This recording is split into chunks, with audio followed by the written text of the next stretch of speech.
ভোলায় আবহাওয়া পরিবর্তনজনিত কারণে বাড়ছে নিউমোনিয়া সহ বিভিন্ন রোগ। প্রতিনিয়তই হাসপাতালে বাড়ছে রোগীদের ভিড়। হঠাৎ চাপ বেড়ে যাওয়ায় বেড ও চিকিৎসা সরঞ্জামের সংকটও চরমে। এতে ক্ষুব্ধ রোগী ও স্বজনরা। আর দ্রুতই এসব সমস্যার সমাধানের আশ্বাস হাসপাতাল কর্তৃপক্ষের। বাছাইকৃত লাল সরিষার দানা থেকে অত্যাধুনিক কোল্ড প্রেস মেশিনে তৈরি হয় প্রাণ সরিষার তেল। আসল ঝাঁঝে, আসল স্বাদে। হাসপাতালে বেডের তুলনায় রোগীর চাপ ঢের বেশি।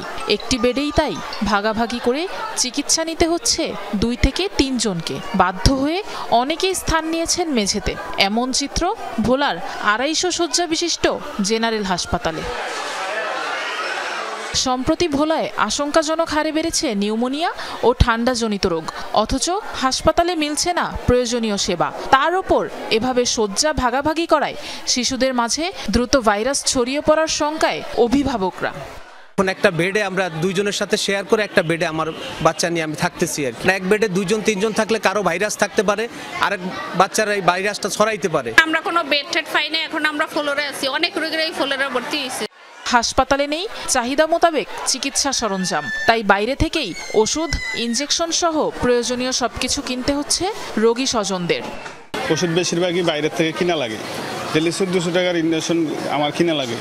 কারণ আমাকে তো এই সরকারি হাসপাতালে এসে সেবার জন্য তো আমরা কিনতে পারতেছি না। আমাদের সব কিছু বাইরে থেকে কেনা লাগে, এখান থেকে কিছুই দেয় না। তাহলে আর সরকারি হাসপাতালে ভর্তি হওয়ার লাভ আমাদের কি?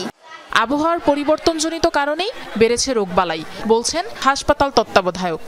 250 বেডের রোগী এখন এই মুহূর্তে আছে প্রায় 400 করে ভর্তি। তাহলে এই যে 150 নতুন রোগী, তাদের বেড দেওয়া তো আসলেই কঠিন। হয়তো আগামী 1 মাসের মধ্যেই আমরা এমএসএর আবার টেন্ডার হবে, নতুন করে আমাদের এই স্বল্পতার যে জায়গায় স্বল্পতা আছে সেগুলো পরিপূর্ণ হয়ে যাবে।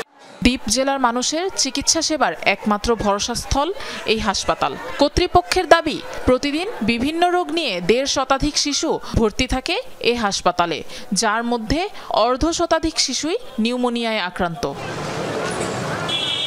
আফরোজা লামিয়া, যমুনা নিউজ।